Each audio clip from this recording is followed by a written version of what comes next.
ایران نے 100 سے زیادہ ڈینجرس میزائل کو اسرائیل پر داغ دیا ہے۔ اس حملے کے بعد اسرائیل کی طرف سے یہ کہا جا رہا ہے کہ ایران کو اس کی پرائس پے کرنا پڑے گی۔ عالمی اداروں نے نکیل نہ ڈالی، اسرائیل بے قابو ہو گیا۔ مسلم ورلڈ اس وقت بہت زیادہ پریشان ہے کیونکہ اسرائیل، لبنان، غزہ اور اب جو ہے ایران کی جانب تیزی سے بڑھتا ہوا دکھائی دے رہا ہے۔ کیا ایران کا ایگریشن اس کو لے ڈوبے گا؟ عرب ورلڈ جو ہے وہ لیٹتی جائے گی تو کیا ہوگا؟ عالم اسلام کہاں رہے گا؟ پھر کیا عالم اسلام کا حق نہیں بنتا کہ وہ اسرائیل کا ہاتھ روکے؟ اور دریائے نیل سے لے کر نہر فرات پر قبضے کے لیے اسرائیل نے کوششیں تیز کر دیں۔ گریٹر اسرائیل کے پلان میں پاکستان کا صوبہ بلوچستان بھی شامل ہے۔ انڈیا بڑا پریز کر رہا ہے، گلوریفائی کر رہا ہے، تعریف کر رہا ہے اسرائیل کی اور بغلیں بجا رہا ہے۔ سے 100 میزائل چلا دینا، آپ کے 100 میزائل ان تک پہنچ ہی نہیں رہے۔ آپ دیکھیں ان کے پاس آئرن ڈوم ہے، ان کے پاس لیٹسٹ ٹیکنالوجی ہے۔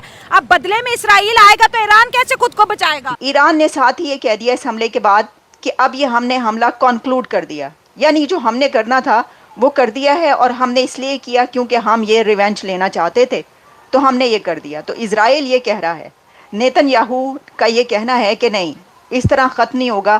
اب ایران کو یہ جو اس نے 200 میزائل مارے ہمارے اوپر، اس کی پرائس پے کرنا پڑے گی۔ چن چن کے ماریں گے، ایک ایک کو ماریں گے، جو ملے اس کو ماریں گے، جو ملک آیا اس کو ماریں گے، چاہے امریکی کے اڈے ماریں، چاہے ان کے جہاز ماریں، چاہے نیٹو ممالک کو۔ تو کیا انڈیا ہینڈ ان گلو ہوگا اگر یہ ایکسپینشن کے اس موڈ میں ہے اور آگے بڑھتا ہے؟ تو انڈیا اور وہ ہیں تو وہ اکٹھے ہی، کیا پریکٹیکلی بھی اکٹھے ہو سکتے ہیں؟ جی بالکل اکٹھے ہیں، پریکٹیکلی بھی اکٹھے ہیں۔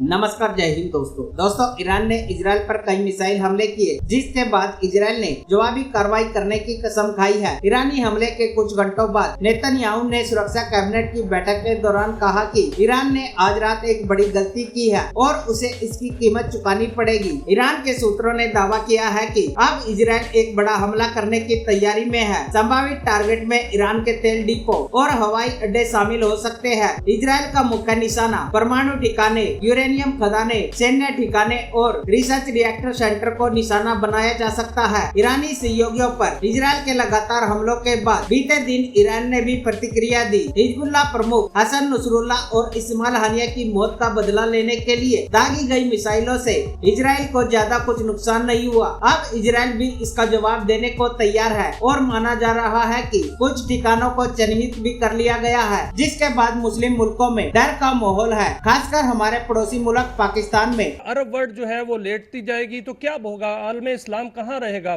پھر کیا عالم اسلام کا حق نہیں بنتا کہ وہ اسرائیل کا ہاتھ روکے اور دنیا کو ساتھ ملائے؟ عالم اسلام کا جو لفظ ہے نا، سننے میں بہت اچھا لگتا ہے بھائی، لیکن اسلامی ممالک تو ہیں برائے نام، لیکن اس عالم اسلام نام کی کوئی چیز موجود نہیں ہے۔ اب دیکھیے تو یہ مڈل ایسٹ کے جو اختلافات ہیں آپس میں، اور جس طریقے سے آپ دیکھیے باقی ان کے جو ایران کے ساتھ جو تعلقات ہیں ان کی بہتری نہیں ہو رہی، تو وہ تو ڈیوائیڈڈ ہیں، اور ڈیوائیڈڈ ہمیشہ کمزور رہتے ہیں۔ اور اسرائیل نے بڑی زبردستی سے اپنے آپ کو عمان میں دیکھ لیجئے وہاں قائم کیا ہے۔ اب یہ ہم پر ہے کہ ہم اس خطرے کو سمجھیں اور اس خطرے کا مقابلہ کرنے کے لیے سر جوڑ کر بیٹھے۔ لیکن آپ کو دیکھیے عالم اسلام میں نظر دوڑائیے، آپ کو کون سی ایسی لیڈرشپ ہے جو اس سارے چیلنج کو سمجھ کے اس کو قبول کرنے والی ہے؟ جل صاحب، ہم ایک نیوکلیئر پاور ہیں ایز اے پاکستان، یہ بھی تو مسلم ملک ہیں، ہم مسلم ملک ہیں، ہمارا کیا رول بنتا ہے؟ ہم کیا کریں؟ کیا ہم عالم اسلام کو لیڈ کریں یا ان کے پیچھے پیچھے فالوور بن کے چلیں؟ پاکستان کی کوئی وقت تھا کہ ایک پوزیشن تھی کہ ہم عالم اسلام کو لیڈ کر رہے تھے۔ اب چونکہ ہم نے اپنی انتہائی محنت کر کے اپنے آپ کو اکنامکلی اس قدر لے گئے ہیں اس جگہ پر جہاں پر ہم کشکول لیے پھرتے ہیں، تو دنیا ہماری بات سننے کو تیار نہیں ہے۔ نیوکلیر ویپنز ہیں، پاکستان کی فوج الحمدللہ بہت مضبوط ہے، لیکن جب آپ مالی طور پر اس قدر کمزور ہوں گے، اور پھر جب لیڈرشپ ہے ہماری اس کو بھی نظر دوڑائیے، جو سیاسی اشرافیہ ہے ان کو دیکھیے، کیا ان کو اس چیز کا احساس بھی ہے؟ ہم سوائے ڈسک بجانے کے یا جو شریعت تقریریں کرنے کے، کیا آپ نے آج تک اس مسئلے پر کوئی سنجیدہ بحث ہوتی ہوئی دیکھی ہے اپنی قومی اسمبلی میں یا کہیں اور؟ اچھا جل صاحب، انڈیا بڑا پریز کر رہا ہے، گلوریفائی کر رہا ہے، تعریف کر رہا ہے اسرائیل کی اور بغلیں بجا رہا ہے، تو یہ اسے آپ کیسے دیکھتے ہیں؟ ہمارے پہلو میں بھی وہ ہے۔ آپ نے ٹھیک فرمایا کہ کہ جو ہمیں جس مقام پہ اس لیڈرشپ نے پہنچا دیا وہ تو بات درست ہے. تو کیا انڈیا ہینڈ ان گلو ہوگا اگر یہ ایکسپینشن کے اس موڈ میں ہے اور آگے بڑھتا ہے تو انڈیا اور وہ ہیں تو وہ اکٹھے ہی, کیا پریکٹیکلی بھی اکٹھے ہو سکتے ہیں؟ جی بالکل اکٹھے ہیں, پریکٹیکلی بھی اکٹھے ہیں. حاجی صاحب دوڑائیے نا, جتنا بھی ایکسٹریمسٹ ہیں آپ کے, جو مذہبی ایکسٹریمسٹ ہیں یا سیاسی طور پہ یا ایکسٹریمزم ہے, وہ کہاں پر ہے؟ ہم جوش زائنزم کو ہم پہچانتے ہیں, ہم کرسچن زائنزم کو اکنالج کرنا نہیں چاہتے جس کو امریکہ لیڈ کر رہا ہے. جو برہمن زائنزم ہے اس کو بھارت لیڈ کر رہا ہے. تو آپ دیکھیے تینوں ایک اکٹھے مل کے بیٹھے ہوئے ہیں, اور تینوں کس کے خلاف نبرد آزما ہے, یہ بھی آپ کے سامنے ہے سب کے. تو ہمیں کیوں شک ہے اس چیز کا کہ بھارت اس کا فائدہ نہیں اٹھائے گا, بھارت کے ساتھ مل کے کام نہیں کرے گا؟ تو اگر بھارت حمایت کرتا ہے یا ان کی فزیکل حمایت کرتا ہے تو پھر ہمارا تو پڑوسی ہے, تو پاکستان پر بھی اس کے اثرات آئیں گے, تو کیا ہم خاموش رہیں گے؟ دیکھیے پاکستان پر اس کے اثرات پڑ رہے ہیں, ہم اگر ان کو پہچانے نہ تو ہمیں اس کا وہ الگ بات ہے. پاکستان پر اس کے اثرات پڑ رہے ہیں. پاکستان نے جس طریقے سے اپنی نکیل آئی ایم ایف کے ہاتھ میں دے دی ہے, اور آئی ایم ایف کی شاید جس طریقے سے آپ چل رہے ہیں, کیا ہمیں اتنی سخت ہے کہ ہم کھڑے ہو جائیں کسی جگہ پہ جا کر, کسی ایشو پر بھی, انٹرنیشنل ایشو پر؟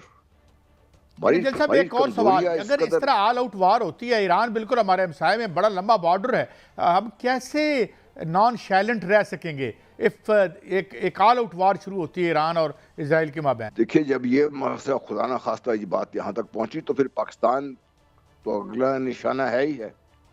ہمیں اس بات کو سمجھنا چاہیے. کیا یہ وقت نہیں ہے کہ پاکستان, ایران, ترکی, اس قسم کے جو ممالک ہیں جن میں وہ تھوڑے بہت سخت ہے, جن میں وہ مل کر بیٹھے اور سر جوڑ کر کوئی ایسی لاہمت ترتیب دیں جس سے اسرائیل کے بڑھتے ہوئے قدم روکے جا سکیں؟ میں نے آپ کو پہلے بھی کہا ہے, اسرائیل اس کا ویٹ کر رہا تھا. اسرائیل کو تو انتظار تھا کہ ایران کی طرف سے حملہ کیا جائے تاکہ اب وہ لانچ کریں ایک سٹرائک. اچھا, وہ جو سٹرائک لانچ ہوگی اس کا کس کو نقصان ہوگا؟ ایران کے لوگوں کو. اب ایران کے لوگوں کو پرائس پے کرنی پڑے گی, خامنائی کو پرائس پے نہیں کرنی. خیر دیکھیں نا کیسے حزب اللہ کا جو لیڈر حسن نصر اللہ, اس کی موت کی آپ نے سارے جو بھی ہوا ہے وہاں پر وہ آپ نے دیکھا. تو وہی اب خامنائی کے بارے میں تو کہہ رہے کہ جو لیڈر ہیں انہوں نے اپنے پیجرز اور موبائل فونز یوز کرنا چھوڑ دیے ہیں, تو ان کو بھی یہ پتہ ہے. لیکن یہ ایک آپ کہہ لیں ایک طرح کا ریچول ہے, یا یہ ایک طریقہ کار ہے کہ ایران کی طرف سے یہ کہہ کر پہلے یہ کیا گیا کہ مہمان کو مارا گیا اس لیے ہم پھینک رہے ہیں. تو دیکھیں ایسے اس کا کیا فائدہ ہوتا ہے کہ جو آپ صرف دکھانے کو یا نام کرنے کو آپ میزائل بھیج دیں, وہاں پر اٹیک کر دیں, اس کے بعد پھر وہ جو کریں گے وہ صرف نام دکھانے کو نہیں ہوگا اسرائیل کی طرف سے, وہ صحیح والی سٹرائک کریں گے.